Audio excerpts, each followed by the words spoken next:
Hi friends, ಇವತ್ತಿನ ಅದ್ಭುತ ವಿಡಿಯೋಗೆ ನಿಮ್ಮೆಲ್ಲರಿಗೂ ಆತ್ಮೀಯ ಸ್ವಾಗತ. ಫ್ರೆಂಡ್ಸ್, ರಾತ್ರಿ 10:30 ಆಗುತ್ತಾ ಬಂದಿತ್ತು.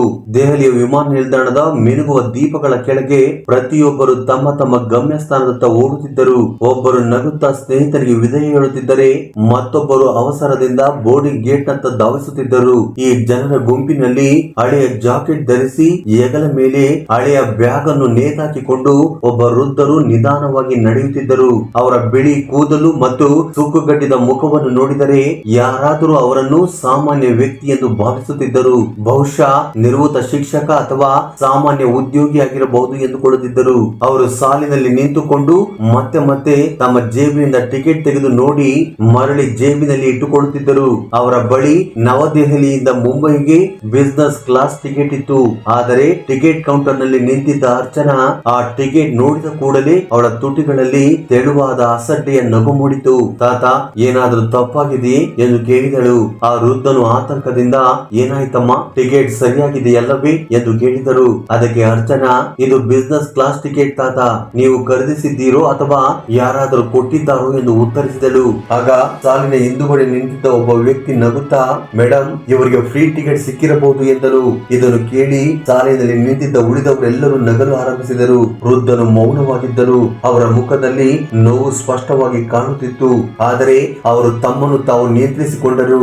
ಮಗಳೇ, ಈ ಟಿಕೆಟ್ ಅನ್ನು ನಾನೇ ಕೊಟ್ಟಿದ್ದೇನೆ, ಪೂರ್ತಿ ಹಣ ಪಾವತಿಸಿದ್ದೇನೆ ಎಂದು ನಿಧಾನವಾಗಿ ಹೇಳಿದರು. ಟಿಕೆಟ್ ಕೌಂಟರ್ ನಲ್ಲಿದ್ದ ಅರ್ಚನಾ ತನ್ನ ಜೂನಿಯರ್ ಸಹೋದ್ಯೋಗಿ ಅರ್ಜುನ್ ನನ್ನು ಕರೆದು, ನೋಡು, ಈ ತಾತ ಬಿಸಿನೆಸ್ ಕ್ಲಾಸ್ ನಲ್ಲಿ ಹೋಗಬೇಕಂತೆ, ಏನೋ ತಪ್ಪಾಗಿದೆ ಅನಿಸುತ್ತದೆ ಎಂದು ಅಪಹಾಸ್ಯವಾಗಿ ನಕ್ಕಳು. ಅರ್ಜುನ್ ಕೂಡ ನಗುತ್ತಾ ಮುಂದೆ ಬಂದು, ತಾತ, ಬಿಸಿನೆಸ್ ಕ್ಲಾಸ್ ನಿಮಗಾಗಿ ಅಲ್ಲ, ಎಕಾನಮಿ ಕ್ಲಾಸ್ ನಲ್ಲಿ ಹೋಗಿ ನಾವು ಸೀಟ್ ಬದಲಾಯಿಸುತ್ತೇವೆ, ಹಣವು ಸಹ ಉಳಿಯುತ್ತದೆ ಎಂದನು. ಅದನ್ನು ಕೇಳಿ ಆ ವೃದ್ಧನಿಗೆ ನೋವಾಯಿತು. ಆದರೆ ಅವರು ಪ್ರೀತಿಯಿಂದಲೇ, ಮಗು, ಬಿಸಿನೆಸ್ ಕ್ಲಾಸ್ ನನ್ನದೇ, ನಾನು ಟಿಕೆಟ್ ಗೆ ಪೂರ್ತಿ ಹಣ ಕೊಟ್ಟಿದ್ದೇನೆ. ಬಿಸಿನೆಸ್ ಕ್ಲಾಸ್ ಎಂದರೆ ಕೇವಲ ದುಬಾರಿ ಸೂಟು ಟೈ ಧರಿಸುವ ಶ್ರೀಮಂತರಿಗಾಗಿಯೇ ಇದೆ ಎಂದು ಹೇಳಿದರು. ಆದರೆ ಸಿಬ್ಬಂದಿಗಳಲ್ಲಿ ಯಾರು ಸಹ ಅವರ ಮಾತನ್ನು ಗಂಭೀರವಾಗಿ ತೆಗೆದುಕೊಳ್ಳಲಿಲ್ಲ. ಅವರು, ಬಿಸಿನೆಸ್ ಕ್ಲಾಸ್ ನಿಮಗಾಗಿ ಅಲ್ಲ, ನೀವು ಎಕಾನಮಿ ಕ್ಲಾಸ್ ನಲ್ಲಿ ಕೂರಬೇಕು ಎಂದು ಪದೇ ಪದೇ ಹೇಳುತ್ತಿದ್ದರು. ಈಗ ಆ ವೃದ್ಧನ ಕಣ್ಣುಗಳಲ್ಲಿ ನೀರು ಜಿನುಗಲು ಪ್ರಾರಂಭವಾಯಿತು. ಮಗಳೇ, ನನ್ನ ಕಷ್ಟದ ದುಡಿಮೆಯ ಹಣದಿಂದ ಈ ಟಿಕೆಟ್ ಕೊಂಡಿದ್ದೇನೆ. ಬಿಸಿನೆಸ್ ಕ್ಲಾಸ್ ನಲ್ಲಿ ಪ್ರಯಾಣಿಸುವುದು ನನ್ನ ಹಕ್ಕು ಎಂದರು. ಆದರೆ ಯಾರು ಸಹ ಕೇಳಲಿಲ್ಲ. ಅಷ್ಟರಲ್ಲಿ ದುಬಾರಿ ಬ್ರಾಂಡ್ ನ ಬಟ್ಟೆಗಳನ್ನು ಧರಿಸಿ ಕೈಯಲ್ಲಿ ಹೊಳೆಯುವ ಗಡಿಯಾರ ಕಟ್ಟಿಕೊಂಡು ನಡಿಗೆಯಲ್ಲಿ ಗರ್ವವನ್ನು ಪ್ರದರ್ಶಿಸುತ್ತಾ ಉದ್ದನೆಯ ತೆಳ್ಳನೆಯ ಶ್ರೀಮಂತನೊಬ್ಬ ಅಲ್ಲಿಗೆ ಬಂದನು. ಅವನು ನೇರವಾಗಿ ಕೌಂಟರ್ ಗೆ ಬಂದು ಮುಂಬೈಗೆ ಬಿಸಿನೆಸ್ ಕ್ಲಾಸ್ ಟಿಕೆಟ್ ಬೇಕು ಎಂದನು. ಕೌಂಟರ್ ನಲ್ಲಿದ್ದ ಅರ್ಚನಾ ನಗುತ್ತಲೇ, ಸರ್, ಬಿಸಿನೆಸ್ ಕ್ಲಾಸ್ ಪೂರ್ತಿಯಾಗಿ ತುಂಬಿ ಹೋಗಿದೆ ಎಂದು ಅರ್ಚನಾ ಹೇಳಿದಳು. ಆ ಶ್ರೀಮಂತನು ಗರ್ವದಿಂದ ಜೇಬಿನಿಂದ ಕ್ರೆಡಿಟ್ ಕಾರ್ಡ್ ತೆಗೆದು, ನಾನು 2 ಪಟ್ಟು ಹಣ ಕೊಡುತ್ತೇನೆ, ನನಗೆ ಈಗಲೇ ಸೀಟ್ ಬೇಕು ಎಂದು ಗಂಭೀರ ಸ್ವರದಲ್ಲಿ ಹೇಳಿದನು. ಕೌಂಟರ್ ನಲ್ಲಿದ್ದ ಸಿಬ್ಬಂದಿ ಒಬ್ಬರನ್ನೊಬ್ಬರು ನೋಡಿಕೊಂಡರು.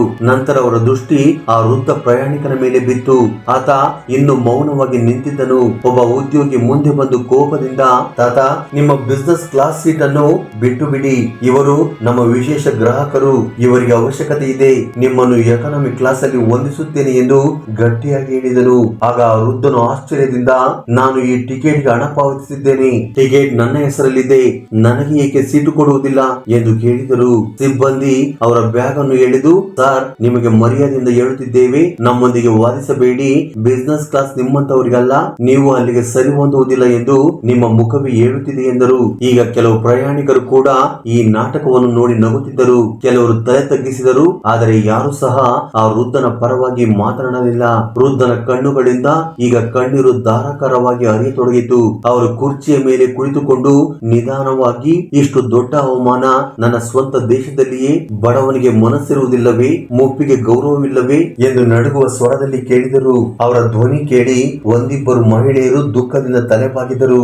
ಆದರೆ ವಿಮಾನಯಾನ ಸಂಸ್ಥೆಯ ಸಿಬ್ಬಂದಿ ಇನ್ನು ಕಠಿಣ ಸ್ವರದಲ್ಲಿ, ತಾತ, ನಾಟಕ ಮಾಡಿದರೆ ಪ್ರಯೋಜನವಿಲ್ಲ, ಬಿಸಿನೆಸ್ ಕ್ಲಾಸ್ಗೆ ನೀವು ಸರಿ ಹೊಂದುವುದಿಲ್ಲ, ಇದು ನಿಮ್ಮಂತವರಿಗಾಗಿ ಅಲ್ಲ, ಇಲ್ಲಿಂದ ಎದ್ದು ಎಕಾನಮಿ ಕ್ಲಾಸ್ಗೆ ಹೋಗಿ ಹೋಗಿ ಈ ಟಿಕೆಟ್ ಮೇಲೆ ಸ್ವಲ್ಪ ರಿಯಾಯಿತಿ ಕೂಡ ಕೊಡಿಸುತ್ತೇನೆ ಎಂದರು. ಆಗ ವೃದ್ಧನು ಕೊನೆಯ ಪ್ರಯತ್ನ ಮಾಡಿದರು. ಮಗಳೇ, ನಾನು ಜೀವನವಿಡೀ ಕಷ್ಟಪಟ್ಟಿದ್ದೇನೆ. ಇಂದು ಮೊದಲ ಬಾರಿಗೆ ಸ್ವಲ್ಪ ಆರಾಮವಾಗಿ ಪ್ರಯಾಣಿಸಬೇಕೆಂದುಕೊಂಡಿದ್ದೇನೆ. ಈ ಕೆಲವು ಗಂಟೆಗಳ ಸುಖಕ್ಕಾಗಿ ಹಣ ಉಳಿಸಿ ಪಾವತಿಸಿದ್ದೇನೆ. ಆದರೆ ಸುಖ ಕೇವಲ ಹಣ ಮತ್ತು ಅಧಿಕಾರ ಇರುವವರಿಗೆ ಸೀಮಿತ ಎನಿಸುತ್ತಿದೆ ಎಂದರು. ಆಗ ದೂರದಿಂದ ಮತ್ತೊಬ್ಬ ವ್ಯಕ್ತಿ ಒಳಗೆ ಬಂದನು. ಆಕರ್ಷಕ ರೂಪ, ಮುಖದಲ್ಲಿ ಗಾಂಭೀರ್ಯ, ಆದರೆ ಕಣ್ಣುಗಳಲ್ಲಿ ಒಂದು ವಿಚಿತ್ರವಾದ ಸೌಮ್ಯತೆ ಕಾಣುತ್ತಿತ್ತು. ಶ್ರೀ ಶಕ್ತಿ ಗಣಪತಿ ಭವಿಷ್ಯವಾಣಿ. ಇಷ್ಟಪಟ್ಟವರ ಜೊತೆ ಮದುವೆ, ಸ್ತ್ರೀ ವಶೀಕರಣ ಮತ್ತು ಪುರುಷ ವಶೀಕರಣ, ಮಕ್ಕಳು ನಿಮ್ಮ ಮಾತು ಕೇಳುವಂತಾಗಲು, ಗಂಡ ಹೆಂಡತಿ ವಿರಸ ಮತ್ತು ಅನೈತಿಕ ಸಮಸ್ಯೆ ಹಾಗೂ ಗುಪ್ತ ಮತ್ತು ಕಠಿಣ ಸಮಸ್ಯೆ ಏನೇ ಇದ್ದರೂ, ಎಷ್ಟೇ ಕಠಿಣವಾಗಿದ್ದರೂ ಚಿಂತಿಸಬೇಡಿ ಸ್ನೇಹಿತರೆ. ನಮ್ಮಲ್ಲಿ 100% ಕೇವಲ 2 ದಿನದಲ್ಲಿ ಪರಿಹಾರ ಪಡೆದುಕೊಳ್ಳಿ. ಗುರುಜಿ ಗುರುದತ್ ಭಟ್. ಈಗಲೇ ಕರೆ ಮಾಡಿ 7411185469. ಅವನು ನಿಧಾನವಾಗಿ ಮುಂದೆ ಬಂದನು. ಈಗ ಇಡೀ ಸಿಬ್ಬಂದಿ ತಕ್ಷಣವೇ ನೇರವಾಗಿ ನಿಂತುಕೊಂಡರು. ಯಾವುದೋ ದೊಡ್ಡ ಸಮಸ್ಯೆ ಬಂದಂತೆ ಎಲ್ಲರೂ ಆತಂಕಗೊಂಡರು. ಬಂದವನು ಫ್ಲೈಟ್ ಮ್ಯಾನೇಜರ್ ಸಮೀರ್ ಗುಪ್ತಾ ನಿಂತು ವೃದ್ಧನ ಕಡೆ ನೋಡಿ ನಂತರ ಸಿಬ್ಬಂದಿಯನ್ನು ನೋಡುತ್ತಾ, ಏನಾಯಿತು, ಎಲ್ಲವೂ ಸರಿಯಾಗಿದೆ ಎಂದು ಕೇಳಿದನು. ಆಗ ಅರ್ಚನಾ ತಕ್ಷಣವೇ, ಸರ್, ಈ ವೃದ್ಧನು ಬಿಸಿನೆಸ್ ಕ್ಲಾಸ್ ಟಿಕೆಟ್ ತೆಗೆದುಕೊಂಡಿದ್ದಾರೆ ಆದರೆ ಎಂದು ಹೇಳುತ್ತಿರುವಾಗಲೇ ವೃದ್ಧನು ತಮ್ಮ ಟಿಕೆಟ್ ಅನ್ನು ಮ್ಯಾನೇಜರ್ ಕಡೆ ತೋರಿಸಿ, ಮಗು, ನಿಮ್ಮ ಸಿಬ್ಬಂದಿ ನನ್ನ ಟಿಕೆಟ್ ಅನ್ನು ಬಲವಂತವಾಗಿ ರದ್ದುಗೊಳಿಸಿ ನನ್ನನ್ನು ಎಕಾನಮಿ ಕ್ಲಾಸ್ಗೆ ಕಳುಹಿಸುತ್ತಿದ್ದಾರೆ ಎಂದರು. ಆಗ ಸಮೀರ್ ಗುಪ್ತಾ ಟಿಕೆಟ್ ಅನ್ನ ಜಾಗರೂಕತೆಯಿಂದ ನೋಡಿ ಸೌಮ್ಯ ಸ್ವರದಲ್ಲಿ, ತಾತ, ಈ ಟಿಕೆಟ್ ನಿಮ್ಮದೇ, ಬಿಸಿನೆಸ್ ಕ್ಲಾಸ್ ನಲ್ಲಿದೆ, ಫ್ಲೈಟ್ ನ ಅತ್ಯುತ್ತಮ ಸೀಟ್ ಸಹ ನಿಮ್ಮದೇ. ನಿಮ್ಮ ಹಕ್ಕನ್ನು ಕಸಿದುಕೊಳ್ಳುವ ಧೈರ್ಯ ಯಾರಿಗೂ ಇಲ್ಲ ಎಂದರು. ಅದಕ್ಕೆ ವೃದ್ಧನು, ಆದರೆ ಇವರೆಲ್ಲರೂ ನಾನು ಬಿಸಿನೆಸ್ ಕ್ಲಾಸ್ಗೆ ಅರ್ಹನಲ್ಲ ಎನ್ನುತ್ತಿದ್ದಾರೆ, ಸ್ವಲ್ಪ ಇವರಿಗೆ ನೀವೇ ಹೇಳಿ ಎಂದರು. ಅದನ್ನು ಕೇಳಿದ ಸಮೀರ್ ಗುಪ್ತಾ ಮುಖದಲ್ಲಿ ಕೋಪ ಕಾಣಿಸಿಕೊಂಡಿತು. ಅವರು ಎಲ್ಲರ ಮುಂದೆ ನಿಧಾನವಾಗಿ, ತಾತ, ಗೌರವವನ್ನು ಗುರುತಿಸುವವರೇ ಬಿಸಿನೆಸ್ ಕ್ಲಾಸ್ಗೆ ಅರ್ಹರು ಎಂದು ಸಮೀರ್ ಗುಪ್ತಾ ಹೇಳಿದರು. ಅದನ್ನು ಕೇಳಿ ಆ ವೃದ್ಧನ ಮುಖದಲ್ಲಿ ಸಂತೋಷ ಮೂಡಿತು. ಅವರು ಮ್ಯಾನೇಜರ್ಗೆ, ಮಗು, ಈ ವಿಮಾನಯಾನ ಸಂಸ್ಥೆಯ ಮಾಲೀಕ ಯಾರು ಎಂದು ಕೇಳಿದರು. ಆಗ ಸಮೀರ್, ತಾತ, ಅವರ ಹೆಸರು ಆದಿತ್ಯ ಮಲ್ಹೋತ್ರಾ, ಆದ್ರೆ ದಯವಿಟ್ಟು ಕ್ಷಮಿಸಿ, ಅವರಿಗೆ ದೂರು ನೀಡಬೇಡಿ ಎಂದರು. ಆಗ ವೃದ್ಧನು ನಗುತ್ತಾ, ಇಲ್ಲ ಮಗು, ದೂರು ಕೊಡುವುದಿಲ್ಲ, ನೀನು ಟಿಕೆಟ್ ಮೇಲಿರುವ ಹೆಸರನ್ನು ಸರಿಯಾಗಿ ನೋಡಿಲ್ಲ ಎಂದರು. ಸಮೀರ್ ಆತಂಕದಿಂದ ಟಿಕೆಟ್ ಮೇಲಿನ ಹೆಸರನ್ನು ನೋಡಿದರು. ಹೆಸರು ಆದಿತ್ಯ ಮಲ್ಹೋತ್ರಾ ಎಂದಿತ್ತು. ಅದನ್ನು ನೋಡಿ ಸಮೀರ್ನ ಮುಖದ ಬಣ್ಣ ಬದಲಾಯಿತು. ಆತನು ಆಶ್ಚರ್ಯದಿಂದ ವೃದ್ಧನ ಕಡೆ ನೋಡಿದರು. ತನ್ನ ಮುಂದೆ ನಿಂತಿರುವ ವೃದ್ಧನು ಸಾಮಾನ್ಯ ವ್ಯಕ್ತಿಯಲ್ಲ ಎಂದು ಅವರಿಗೆ ಅರಿವಾಯಿತು. ಆಗ ಅವರು ನಿಧಾನವಾಗಿ, ತಾತ, ನಾವು ನೋಡುತ್ತಿರುವುದು ನಿಜವೇ ಎಂದು ಕೇಳಿದರು. ಆಗ ವೃದ್ಧನು ಅವನ ಮಾತನ್ನು ತಡೆದು, ಹೌದು ಮಗು, ನಾನೇ ಆದಿತ್ಯ ಮಲ್ಹೋತ್ರಾ, ರಾಯಲ್ ಏರ್ಲೈನ್ಸ್ ನ ಮಾಲೀಕ ಮತ್ತು ಚೇರ್ಮನ್ ಎಂದು ಹೇಳಿದರು. ಆಗ ಇಡೀ ಹಾಲ್ ನಲ್ಲಿ ಮಿಂಚು ಒಡೆದಂತಾಯಿತು. ಸಿಬ್ಬಂದಿ ಮೌನವಾಗಿ ನಿಂತಿದ್ದರು. ಅವರ ನಾಲಿಗೆ ಹೊರಳಲಿಲ್ಲ. ಹಾಸ್ಯ ಮಾಡಿ ನಕ್ಕಿದ್ದ ಹುಡುಗಿ ಅರ್ಚನಾ ಈಗ ಭಯ ಮತ್ತು ನಾಚಿಕೆಯಿಂದ ಕಿವಿಗಳು ಕೆಂಪಾದವು. ಈ ವೃದ್ಧ, ಈ ಸಾಮಾನ್ಯ ಬಟ್ಟೆ ಧರಿಸಿದ ವ್ಯಕ್ತಿ ಸಾಮಾನ್ಯ ಪ್ರಯಾಣಿಕನಲ್ಲ. ಆತ ಈ ವಿಮಾನಯಾನ ಸಂಸ್ಥೆಯ ಸ್ಥಾಪಕ, ಮಾಲೀಕ ಮತ್ತು ಚೇರ್ಮನ್ ಆದಿತ್ಯ ಮಲ್ಹೋತ್ರಾ ಎಂದು ಯಾರು ಊಹಿಸಿರಲಿಲ್ಲ. ಇಂದು ಅವರು ತಮ್ಮ ಟಿಕೆಟ್ ನೊಂದಿಗೆ ಮೌನವಾಗಿ ಪ್ರಯಾಣಿಸಬೇಕೆಂದುಕೊಂಡಿದ್ದರು. ತಮ್ಮ ಪ್ರಯಾಣಿಕರೊಂದಿಗೆ ಯಾವ ರೀತಿ ವ್ಯವಹರಿಸಲಾಗುತ್ತಿದೆ ಎಂಬುದನ್ನು ಸ್ವತಃ ನೋಡಲು ಬಂದಿದ್ದ ವ್ಯಕ್ತಿಗೆ ಯಾವುದೇ ದೊಡ್ಡ ಸಭೆ ಅಥವಾ ವರದಿಯಲ್ಲಿ ಸಿಗದಂತ ಒಂದು ದೊಡ್ಡ ಪಾಠ ಇಲ್ಲಿ ಸಿಕ್ಕಿತ್ತು. ಹಾಲ್ ನಲ್ಲಿ ಸಂಪೂರ್ಣ ನಿಶಬ್ದ ಆವರಿಸಿತ್ತು. ವಿಮಾನಯಾನ ಸಂಸ್ಥೆಯ ಸಿಬ್ಬಂದಿ ಒಬ್ಬರನ್ನೊಬ್ಬರು ನೋಡಿಕೊಳ್ಳುತ್ತಿದ್ದರು. ಅಲ್ಲಿ ಏನಾಯ್ತು ಎಂದು ನಂಬಲು ಅವರಿಗೆ ಸಾಧ್ಯವಾಗುತ್ತಿರಲಿಲ್ಲ. ಸ್ವಲ್ಪ ಸಮಯದ ಹಿಂದೆ ಅವರಿಗೆ ಸಾಮಾನ್ಯ ದುರ್ಬಲ ವ್ಯಕ್ತಿಯಾಗಿ ಕಂಡಿದ್ದ ವೃದ್ಧ ಪ್ರಯಾಣಿಕ ಈಗ ವಿಮಾನಯಾನ ಸಂಸ್ಥೆಯ ಮಾಲೀಕರಾಗಿ ಅವರ ಮುಂದೆ ನಿಂತಿದ್ದರು. ಆಗ ವೃದ್ಧನು ತಮ್ಮ ಕನ್ನಡಕವನ್ನು ತೆಗೆದು ಬಟ್ಟೆಗಳನ್ನು ಕೈಯಿಂದ ಸರಿಪಡಿಸಿಕೊಂಡು ಒಂದು ದೀರ್ಘವಾದ ಉಸಿರನ್ನು ತೆಗೆದುಕೊಂಡರು. ಅವರ ಕಣ್ಣುಗಳಲ್ಲಿ ಕೋಪ ಮತ್ತು ದುಃಖ ಎರಡು ಕಾಣಿಸುತ್ತಿದ್ದವು.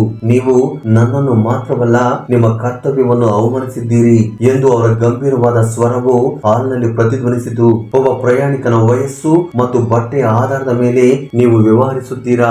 ಇದೇನ ನಿಮ್ಮ ರೀತಿ? ಇದೇನ ನಿಮ್ಮ ತರಬೇತಿ? ಅವರ ಧ್ವನಿಯಲ್ಲಿದ್ದ ಕಠೋರತೆಗೆ ವೃದ್ಧನಿಗೆ ಹೆಚ್ಚು ಅವಮಾನ ಮಾಡಿದ ಆ ಮಹಿಳಾ ಸಿಬ್ಬಂದಿ ನಡುಗಲು ಪ್ರಾರಂಭಿಸಿದಳು. ಅವಳ ತುಟಿಗಳು ನಡುಗುತ್ತಿದ್ದವು. ನಡುಗುತ್ತಿದ್ದವು. ಸರ್, ನಮಗೆ ಗೊತ್ತಿರಲಿಲ್ಲ ಸರ್ ಎಂದು ತೊದಲುತ್ತಾ ಹೇಳಿದಳು. ವೃದ್ಧನು ಕೈ ಸನ್ನೆಯಿಂದ ಅವಳನ್ನು ತಡೆದು, ನಾನು ಯಾರೆನ್ನುವುದು ವಿಷಯವಲ್ಲ. ಪ್ರಯಾಣಿಕ ಯಾರೇ ಆಗಿರಲಿ, ಶ್ರೀಮಂತನಿರಲಿ ಅಥವಾ ಬಡವನಿರಲಿ, ವೃದ್ಧನಿರಲಿ ಅಥವಾ ಯುವಕನಿರಲಿ, ಅವರಿಗೆ ಗೌರವ ಸಿಗುವುದು ಅವರ ಹಕ್ಕು. ಈ ಹಕ್ಕನ್ನು ನೀವು ಕಸಿದುಕೊಳ್ಳಲು ಪ್ರಯತ್ನಿಸಿದ್ದೀರಿ. ಈ ಮಾತನ್ನು ಕೇಳಿದ ತಕ್ಷಣ ಸಿಬ್ಬಂದಿಗಳೆಲ್ಲರೂ ಭಯಭೀತರಾದರು. ಕೆಲವರು ತಲೆ ತಗ್ಗಿಸಿ ನಿಂತರೆ ಇನ್ನು ಕೆಲವರ ಕಣ್ಣಲ್ಲಿ ನೀರು ತುಂಬಿತ್ತು. ಇನ್ನು ಯಾವ ಶ್ರೀಮಂತ ವ್ಯಕ್ತಿಗಾಗಿ ಈ ಸಿಬ್ಬಂದಿ ಆ ವೃದ್ಧನ ಸೀಟನ್ನು ಕಸಿದುಕೊಳ್ಳಲು ಪ್ರಯತ್ನಿಸಿದ್ದರೋ ಆತ ನಿಧಾನವಾಗಿ ಮುಂದೆ ಬಂದನು. ಅವನು ಸಹ ಸ್ವಲ್ಪ ನಾಚಿಕೆಗೊಂಡವನಂತೆ ಕಂಡನು. ಸರ್, ನಡೆದ ಘಟನೆಗೆ ನಾನು ವಿಷಾದಿಸುತ್ತೇನೆ. ನನಗಾಗಿ ಅವರ ಸೀಟನ್ನು ತೆಗೆದುಕೊಳ್ಳಬೇಕೆಂದು ನಾನು ಕೇಳಲಿಲ್ಲ. ನಾನು ಕೇವಲ ಒಂದು ವಿನಂತಿ ಮಾಡಿದ್ದೆ ಅಷ್ಟೇ. ನಿಜವಾದ ತಪ್ಪು ಸಿಬ್ಬಂದಿಯವರದ್ದು ಎಂದು ಹೇಳಿದನು. ವೃದ್ಧನು ನಗುತ್ತಾ, ಒಬ್ಬ ವೃದ್ಧನನ್ನು ಬಲವಂತವಾಗಿ ಎಬ್ಬಿಸುತ್ತಿದ್ದಾಗ ನೀನೇಕೆ ಮೌನವಾಗಿದ್ದೆ? ನಿನ್ನ ಮೌನವೇ ಅನ್ಯಾಯಕ್ಕೆ ಸಮಾನ ಎಂದರು. ಆ ಮಾತಿಗೆ ಆ ಶ್ರೀಮಂತ ವ್ಯಕ್ತಿ ಅವಮಾನದಿಂದ ತಲೆ ತಗ್ಗಿಸಿ ನಿಂತನು. ಆಗ ವೃದ್ಧನು ಎಲ್ಲ ಸಿಬ್ಬಂದಿಯ ಮುಂದೆ ತಮ್ಮ ತೀರ್ಪನ್ನು ಪ್ರಕಟಿಸಿದರು. ಮ್ಯಾನೇಜರ್ ಸಮೀರ್ ಅವರನ್ನು ಹೊರತುಪಡಿಸಿ ಉಳಿದ ಸಿಬ್ಬಂದಿಯ ಮೇಲೆ ವಿಚಾರಣೆ ನಡೆಯುತ್ತದೆ. ಯಾರ ಉದ್ದೇಶ ಮತ್ತು ನಡವಳಿಕೆಯು ತಪ್ಪೆಂದು ಸಾಬೀತಾಗುವುದೋ ಅವರನ್ನು ಶಾಶ್ವತವಾಗಿ ಕೆಲಸದಿಂದ ತೆಗೆದುಹಾಕಲಾಗುವುದು. ಮ್ಯಾನೇಜರ್ ಸಮೀರ್ ಗುಪ್ತಾ ಅವರಿಗೆ ಪ್ರಮೋಷನ್ ನೀಡಿ ಪ್ರಾದೇಶಿಕ ವ್ಯವಸ್ಥಾಪಕರನ್ನಾಗಿ ನೇಮಿಸಲಾಗುವುದು ಎಂದು ಘೋಷಣೆ ಮಾಡಿದರು. ಇದನ್ನು ಕೇಳಿದ ಕೂಡಲೇ ಸಿಬ್ಬಂದಿ, ಸರ್, ನಮ್ಮನ್ನು ಕ್ಷಮಿಸಿ, ಇಂಥ ತಪ್ಪು ಮತ್ತೆ ಆಗುವುದಿಲ್ಲ, ದಯವಿಟ್ಟು ಕ್ಷಮಿಸಿ ಸರ್ ಎಂದು ಗಟ್ಟಿಯಾಗಿ ಕೂಗಿದರು. ಆದರೆ ಆ ವೃದ್ಧನ ಕಣ್ಣುಗಳಲ್ಲಿ ಸ್ವಲ್ಪ ಮೃದುತ್ವ ಕಾಣಿಸಲಿಲ್ಲ. ಮಾನವೀಯತೆಯನ್ನು ಮರೆತವರನ್ನು ಕ್ಷಮಿಸುವುದು ಇತರರಿಗೆ ಅನ್ಯಾಯ ಮಾಡಿದಂತೆ ಎಂದು ಅವರು ಹೇಳಿದರು. ಹಾಲ್ನಲ್ಲಿದ್ದ ಇತರ ಪ್ರಯಾಣಿಕರು ಚಪ್ಪಾಳೆ ತಟ್ಟಿದರು. ಕೆಲವರು ವಿಡಿಯೋ ಮಾಡುತ್ತಿದ್ದರು. ಒಬ್ಬರು, ಇದೇ ನಿಜವಾದ ನಾಯಕತ್ವ. ಈ ವಿಮಾನಯಾನ ಸಂಸ್ಥೆ ಏಕೆ ಇಷ್ಟು ಯಶಸ್ವಿಯಾಗಿದೆ ಎಂದು ಈಗ ಅರ್ಥವಾಯಿತು ಎಂದರು. ಆಗ ವೃದ್ಧನು ಪ್ರಯಾಣಿಕರ ಕಡೆಗೆ ತಿರುಗಿ, ನಾನು ಈ ವಿಮಾನಯಾನ ಸಂಸ್ಥೆಯನ್ನು ಪ್ರಯಾಣಿಕರಿಗೆ ಸೌಲಭ್ಯ ಅಥವಾ ಗೌರವವನ್ನು ನೀಡಲು ಸ್ಥಾಪಿಸಿದ್ದೇನೆ, ಅವರನ್ನು ಅವಮಾನಿಸಲು ಅಲ್ಲ ಎಂದು ಹೇಳಿದರು. ಅಲ್ಲಿ ನೆರೆದಿದ್ದ ಪ್ರಯಾಣಿಕರ ಕಣ್ಣುಗಳಲ್ಲಿ ಗೌರವ ಮತ್ತು ಸಹಾನುಭೂತಿ ಸ್ಪಷ್ಟವಾಗಿ ಕಾಣುತ್ತಿತ್ತು. ಆಗ ಬಹುಶಃ ವಿದ್ಯಾರ್ಥಿನಿಯೊಬ್ಬಳು ಮುಂದೆ ಬಂದು, ಸರ್, ಇಂದು ನೀವು ನಮಗೆ ಒಂದು ಒಳ್ಳೆಯ ಪಾಠವನ್ನು ಕಲಿಸಿದ್ದೀರಿ. ಸಂಪತ್ತು ಮತ್ತು ಅಧಿಕಾರವೆಂದರೆ ಇತರರನ್ನು ಕೀಳಾಗಿ ಕಾಣುವುದು ಎಂದು ನಾವು ಭಾವಿಸಿದ್ದೆವು. ಆದರೆ ನಿಜವಾದ ಶಕ್ತಿ ಇರುವುದು ಇತರರಿಗೆ ಗೌರವ ನೀಡುವುದರಲ್ಲಿ, ಅವರನ್ನು ಅವಮಾನಿಸುವುದರಲ್ಲಿ ಅಲ್ಲ ಎಂಬುದನ್ನು ನೀವು ಸಾಬೀತುಪಡಿಸಿದ್ದೀರಿ ಎಂದಳು. ಅಂದಿನಿಂದ ಆ ವಿಮಾನಯಾನ ಸಂಸ್ಥೆಯ ಸಿಬ್ಬಂದಿ ಪ್ರತಿಯೊಬ್ಬ ಪ್ರಯಾಣಿಕರೊಂದಿಗೆ ಗೌರವದಿಂದ ನಡೆದುಕೊಳ್ಳಲು ಪ್ರಾರಂಭಿಸಿದರು. ಶ್ರೀಮಂತ ಬಡವ ಎಂಬ ಭೇದ ಭಾವ ಈಗ ಅಲ್ಲಿರಲಿಲ್ಲ. ಶ್ರೀ ಶಕ್ತಿ ಗಣಪತಿ ಭವಿಷ್ಯವಾಣಿ. ಇಷ್ಟಪಟ್ಟ ಅವರ ಜೊತೆ ಮದುವೆ, ಸ್ತ್ರೀ ವಶೀಕರಣ ಮತ್ತು ಪುರುಷ ವಶೀಕರಣ, ಮಕ್ಕಳು ನಿಮ್ಮ ಮಾತು ಕೇಳುವಂತಾಗಲು, ಗಂಡ ಹೆಂಡತಿ ವಿರಸ ಮತ್ತು ಅನೈತಿಕ ಸಮಸ್ಯೆ ಹಾಗೂ ಗುಪ್ತ ಮತ್ತು ಕಠಿಣ ಸಮಸ್ಯೆ ಏನೇ ಇದ್ದರೂ, ಎಷ್ಟೇ ಕಠಿಣವಾಗಿದ್ದರೂ ಚಿಂತಿಸಬೇಡಿ ಸ್ನೇಹಿತರೆ. ನಮ್ಮಲ್ಲಿ 100% ಕೇವಲ 2 ದಿನದಲ್ಲಿ ಪರಿಹಾರ ಪಡೆದುಕೊಳ್ಳಿ. ಗುರುಜಿ ಗುರುದತ್ ಭಟ್. ಈಗಲೇ ಕರೆ ಮಾಡಿ 7411185469. ಫ್ರೆಂಡ್ಸ್, ಈ ಅದ್ಭುತವಾದ ವಿಡಿಯೋ ಬಗ್ಗೆ ನಿಮ್ಮ ಅನಿಸಿಕೆ ಅಭಿಪ್ರಾಯಗಳನ್ನು ಕಮೆಂಟ್ ಬಾಕ್ಸ್ ಅಲ್ಲಿ ಕಮೆಂಟ್ ಮಾಡಿ. ಹಾಗೆ ಈ ವಿಡಿಯೋ ನಿಮ್ಗೆ ಇಷ್ಟವಾಗಿದ್ದರೆ ದಯವಿಟ್ಟು ಲೈಕ್ ನೀಡುವುದನ್ನು ಮರೆಯಬೇಡಿ. ಧನ್ಯವಾದಗಳು.